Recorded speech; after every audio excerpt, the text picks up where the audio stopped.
My Mama, Addressing the Black Maternal Health Crisis. I'm your host, Sister Akila. Today's episode is all about the importance of community for pregnant and postpartum moms. Let's start. To make sure we're all on the same page, I want to give a definition for community.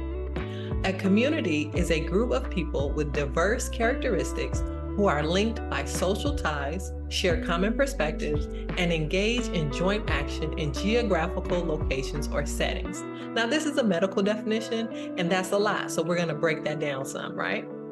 So first, members of a community have diverse characteristics, meaning that they're different, right? They're not all the same. A community member might be tall, short, light, dark, big, little, Christian, Muslim, Hebrew. The point is, each member in that community is different, and they're linked or joined together by social ties, meaning they can be friends, acquaintances, or anyone that you communicate with on a regular basis. Members of a community also share common perspectives, meaning that they see things the same way for the most part, okay? And lastly, the activities that they do happen in the same area. So, for example, the people who live next to you are members of your community. Even if you don't like them, by definition, y'all are members of the same community.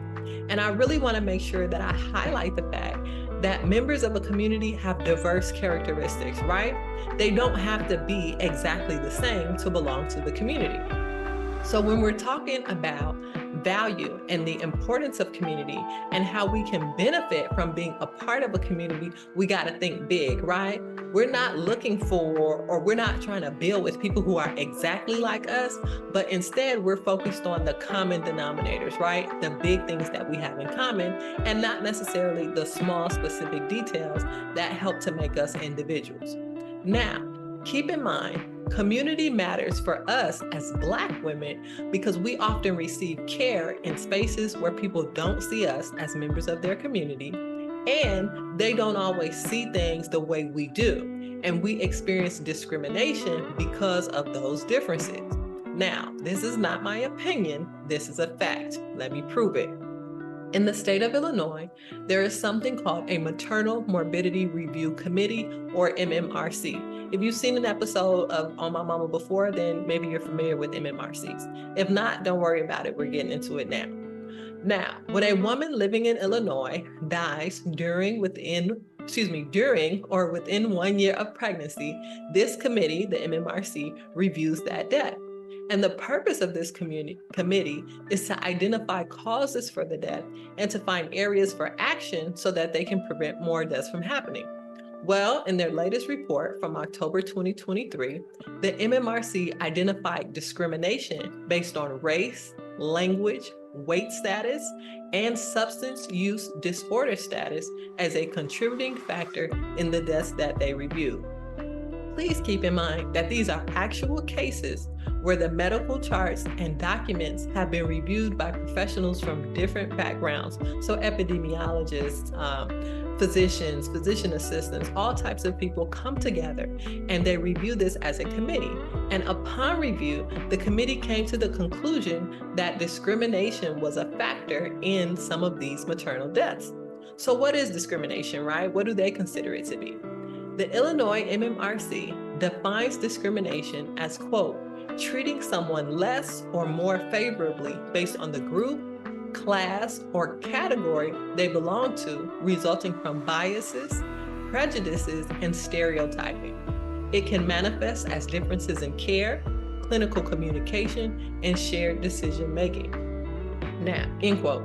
I want to repeat that because I think that's really, really important, okay? So, quote, it can manifest as differences in care, clinical communication, and shared decision-making, end quote.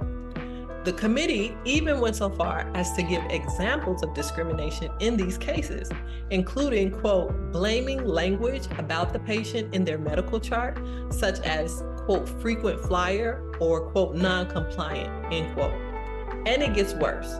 The MMRC also found that discrimination was more likely to be a contributing factor in pregnancy-related deaths among Black women, showing up in 50% of our deaths. The discrimination that we experience in the healthcare system is literally killing us. By building community, we can fight back. Choosing to add people who see things the way that we do to our care team can positively affect the care that we receive, the communication that we get about that care, and it can make sure that we share in the decisions that are made about our care. It's our job to make sure that these providers share common perspectives on pregnancy, childbirth, and postpartum, and truly Black life in general, right? Since Black women suffer the most from the national maternal health crisis, it's germane, it's paramount, it's critical that the healthcare providers that we allow to be a part of our care community value Black life, and that value for Black life is reflected in the procedures and the care that they offer to us and provide to us. Now, you might be saying to yourself, okay, girl, I get it, but how do I vet or how do I check that a healthcare provider is a good fit for me and my care community? Well, here's the thing. Ultimately, that is a personal choice that you have to make. However, here are 2 questions that can help you to gather information to make your decision. So you can ask your midwife or OB at your appointment, hey, are you aware of the Black maternal health crisis? The reason I like this question is because it helps you to gauge how well your provider keeps up to date with current affairs that affect their practice and their patients, right? And it also gives you the chance to see their general disposition about answering questions.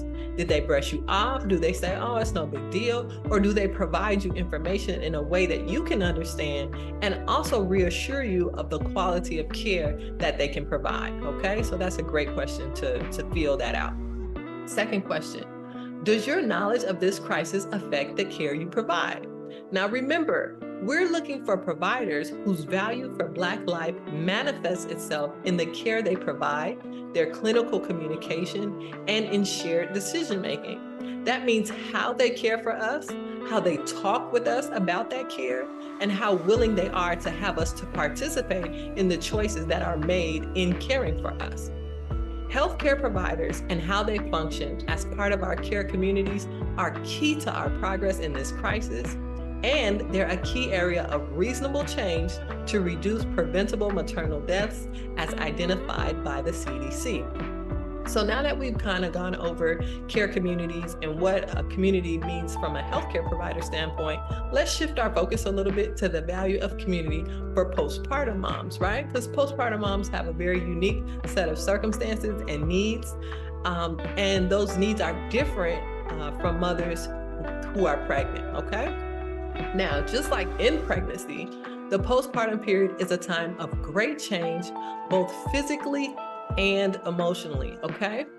Being a member of a supportive community can make the transition into postpartum and out of postpartum much easier. So what kinds of physical and emotional changes can we expect in postpartum? Now, a lot of girls don't really talk about postpartum, okay? And keep in mind, none of the things that I'm sharing are to scare you away. If you're not pregnant from getting pregnant, I don't want to make you nervous about your experience postpartum. This is just the reality of the postpartum experience. And a lot of times, we tend to glorify what happens as far as pregnancy announcements, right? It's so great when we're showing everybody our positive pregnancy test and, oh girl, I'm pregnant. And then we do the gender reveal and we do the baby shower. And those are times of such joy, as they should be. However, we should also have an accurate picture of what happens throughout this entire journey so that we can know, we can identify areas where we may have needs that need to be met by members of our community, okay? So again, this is not to frighten you. This is just the facts on what happens to your body physiologically, okay? And that's another benefit of being a member of a community. When you're the member of a community, you get the benefit of the knowledge of everyone in the community, right? So there may be some things that I know that you don't know, and there may be some things that you know that I don't know, but we all get to benefit from each other's knowledge, okay? So consider me a part of your healthcare community and consider me sharing with you some of the things that you may not know happen during postpartum to your body physically, okay? So during pregnancy, your blood volume, or the amount of blood in your body, increases by about 50%. That amount increases even more during labor because of contractions squeezing blood out from the placental area, back into mom's central circulation, right? So think of it like basically there's some blood that's a little bit separate, and it goes from being separate to hanging out with all the rest of the blood, okay? All that extra blood volume is no longer necessary after birth, so the body has to return to, quote, pre-pregnancy levels, and that takes place over 8 weeks. Now, when I'm talking about returning to normal, quote unquote, or pre-pregnancy levels, I'll use a lot of quote unquote, and the reason I do that is because once you have a baby, there is no real return back to who you were. The journey into motherhood is such a life-altering, life-changing journey that you'll never again be that same person exactly in that same way again. Now, your body will return to a state of not being pregnant. So that's quote unquote pre-pregnancy, but even someone looking at your bones long after you're gone, they'll be able to tell that you had children. So there is no real return back to quote unquote normal, or there's no return back to quote unquote pregnancy. So if you hear me using that quote unquote, that's just what I'm referring to. The fact that you are forever changed once you have a child. Whether you get the blessing of meeting that child or you don't, you are forever changed by the experience of pregnancy, and you are forever changed by the experience of motherhood. However, your body is going to work to try to get back to a non-pregnant state, okay? And in the case of the blood volume, it does take your body approximately 8 weeks to get all of that extra blood out and to return to the levels of someone who's not pregnant, okay? Also, after birth, your hormone levels drop drastically, which causes sweating, especially at night. There's also increased urination, which may continue up to 6 months postpartum. So the same way the girls make the funny Instagram videos about like, okay, if I have just one sip of water before I go to bed, I'm going to the bathroom all night long. That's gonna keep happening. It may, and of course, everybody's body is different. However, you do have a lot of fluid that builds up in the body during the pregnancy, and that doesn't all get eliminated during labor and birth. So it takes time. Again, postpartum is a journey. So it takes time to get your body back to non-pregnancy levels.